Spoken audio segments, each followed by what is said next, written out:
मित्रों नमस्कार, स्वागत है आपका अपने प्रिय कार्यक्रम के अंतर्गत। मैं आचार्य अनिल वस। मीन राशि, जून का महीना, सन 2022।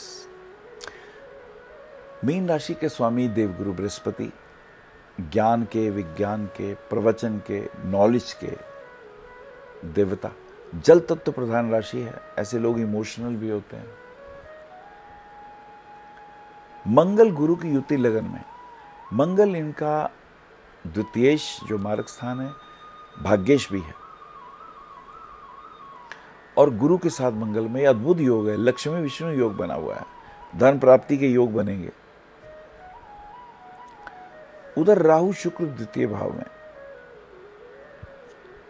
शुक्र तृतीयेश और अष्टमेश होकर आयु का कारक है। जब ये राहु के साथ आता है तो पति पत्नी में तनाव, परेशानियां, दिक्कत, किसी अन्य स्त्रियों के प्रेम संबंधों के कारण घर में क्लेश, इसका ध्यान रखिएगा।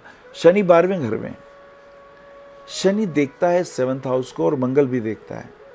पति पत्नी में तनाव, पुरानी बातचीत को लेकर टेंशन, सो अलर्ट रहिएगा। आइए देखते हैं और क्या विशेषता है पूर्व भाद्रपद, उत्तर भाद्रपद और रेवती 3 नक्षत्रों का प्रभाव लिए हुए राशि। ऐसे लोग व्यवहारिक बुद्धि के होते हैं, बात को सोच समझ के करते हैं, लेकिन अभी क्रोध ज़्यादा आएगा, इसका ध्यान रखिएगा। पहली, दूसरी, तीसरी तरीके की बात करते हैं। पहली को मिथुन का प्रभाव दिखाई देता है 4th हाउस में। सोच रहे हैं काम करें ना करें, आज के दिन ब्राह्मण को खाना खिला दीजिए, शाल उड़ा दीजिए, कुछ ना कुछ दान दीजिए, शुभ फल की प्राप्ति होगी। शेयर मार्केट में अगर रुपया लगाते हैं तो रिजल्ट अच्छे आ सकते हैं, लेकिन शुरू में नुकसान भी हो सकता है, इसलिए सोच समझ के लगाइएगा। 3, 4, 5, 3 को बुध मार्गी हो जाते हैं। बुध मार्गी का अर्थ ये है कि आपका 4th and 7th house activate है, और ऐसी स्थिति में मित्रों के साथ सहयोग मिलेगा। बच्चों की पढ़ाई की थोड़ी चिंता, लेकिन समय अनुकूल धीरे धीरे चल रहा है, ये अच्छी बात है। 4, 5, 6, 4 को शनि मार्गी, शुक्र भरणी में। शनि आपके 11th और 12th के लॉर्ड हैं। जब ये मार्गी होते हैं तो खर्चे भी होंगे, शुभ कार्यों में खर्चे हो सकते हैं। किसी को रुपया उधार मत दीजिएगा, नहीं तो मिलने के योग कम हो जाते हैं। That's very important. आगे देखते हैं इसी के साथ साथ 5, 6, 7, 5, 6, 7 सेहत का ध्यान रखिएगा। पेट में तकलीफ ना हो, खाने पीने में विशेष ध्यान रखिएगा। बाहर का खाना अवॉइड करें, अच्छा रहेगा। 6, 7, 8 सूर्य का मृगशिरा नक्षत्र में प्रवेश, पति पत्नी के संबंधों में तनाव, स्किन इन्फेक्शन हो सकते हैं। शेयर मार्केट में, कमोडिटी में अगर धन लगाते हैं सोच समझ के लगाइए, फायदा भी हो सकता है और नुकसान भी हो सकता है, तो सोच समझ के इसके अंदर आइए, यह आपके लिए ठीक रहेगा।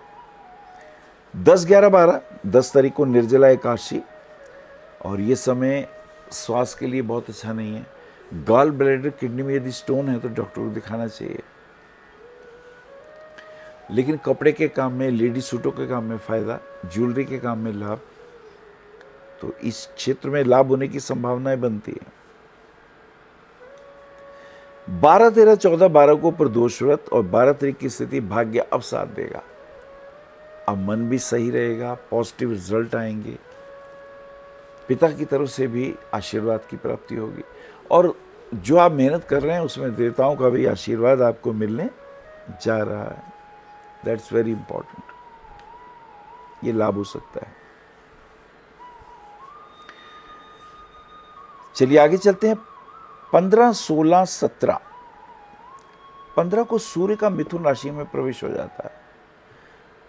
सूर्य षष्ठेश होकर जब मिथुन राशि में आते हैं थोड़ी टेंशन होगी। ऑफिस के कार्यों में, न्यायालय के कार्यों में कुछ ना कुछ चिंता की बात बनती है। ऐसे में सोच समझ के निर्णय लीजिएगा। 16 तारीख की स्थिति पे गौर करें तो अगर लोहे का काम है, पेट्रोल का काम है, लेदर से बनने वाले उद्योग हैं, केमिकल का कोई काम है, उसमें फ़ायदे के योग दिखाई देते हैं, लेकिन खर्चे भी ज़्यादा हैं, लायबिलिटीज ज़्यादा हैं। अतः लोहे के काम में, प्लास्टिक के, केमिकल के, रंगों के कार्यों में मेहनत ज़्यादा होगी, रिजल्ट कम मिलेंगे, इसका ध्यान रखेंगे। 17, 18, 19, 17 को गणेश चतुर्थी व्रत और 18 तारीख को बुध का रोहिणी में प्रवेश। मरकरी जो रिप्रेजेंट करते हैं आपके 4th हाउस और 7th हाउस को, जब ये जाते हैं 12वें घर में तो पति पत्नी के संबंधों में तनाव हो जाता है। The Lord of 7th house 12th house में चले जाते हैं, इसका ध्यान रखें। 19, 20, 21 की स्थिति ठीक है, ये 2 दिन अच्छे जाएंगे, मन पॉजिटिव रहेगा और खाने पीने के क्षेत्र में लाभ, कपड़े के उद्योग में लाभ रहेगा, डिज़ाइनिंग के क्षेत्र में, एस्ट्रोलॉजी के क्षेत्र में, फोटोग्राफी का काम है तो उसमें भी फायदा होगा, खाने पीने के उद्योगों में विशेष लाभ ऐसा दिखाई देता है। 21, 22, 23 को सूर्य आर्द्रा में और 23 तारीख की अगर हम स्थिति देखें कुछ बेहतर। संयम रखिए क्रोध के ऊपर, व्यर्थ आर्गुमेंट मत करिए, किसी का अपमान मत करिए, ये ज़्यादा अच्छा रहेगा। 24, 25, 26, 24 को योगनी एकादशी व्रत और 25 तारीख की स्थिति कुछ बेहतर, मित्रों के साथ सहयोग, लेकिन फिर भी एकाकीपन।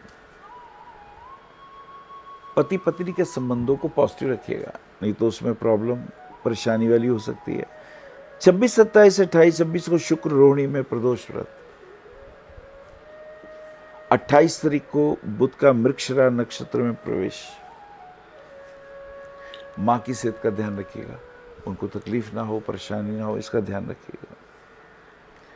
28, 29, 30 अमावस्या, आषाढ़ मास की अमावस्या वाले दिन पितरों को भोजन कराइए, जलांजलि दीजिए, बहुत शुभ रहेगा। और 30 तारीख को गुप्त नवरात्र आरंभ, ये समय भी बेहतर होगा। बच्चों के साथ घूमने फिरने के योग, ध्यान, मेडिटेशन। अगर आपका कोई जल संबंधी उद्योग है, कपड़े का कोई काम है, डाइंग का कोई बिजनेस है, केमिकल का कोई कार्य है, तो उसमें असाधारण लाभ होगा। मीन राशि वालों को, वृश्चिक राशि वाले इनके लिए भाग्यवान होते हैं, कर्क राशि वाले इनके मित्रों के, दोस्तों के दोस्त होते हैं, तो ये शुभता है इनके लिए। पुखराज रत्न यदि 5, 5.25 रत्ती का इंडेक्स फिंगर में पहनते हैं, इनके लिए शुभ रहेगा। और इसी के साथ साथ अगर ये मूंगा रत्न पहनते हैं रिंग फिंगर में, तो वो भी इनके लिए शुभ है। हनुमान चालीसा का रोज पाठ करें और शिव मंदिर में जलाभिषेक किया करें, तो आपके बहुत सारे कार्य सुधरने लगेंगे। नमस्कार। आप आचार्य श्री अनिल वत्स जी के आध्यात्मिक प्रवचन, ध्यान व ज्योतिष संबंधी मासिक राशि फल फेसबुक, यूट्यूब, www.astroanilvats.com पर भी देख सकते हैं।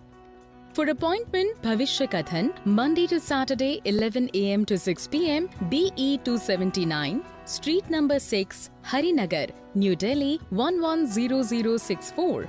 Phone number 98917 39999 98181 89993 981 088 7002 886 000 6030. Website www.bhavishyakathan.com. Acharya Anil Vats @gmail.com.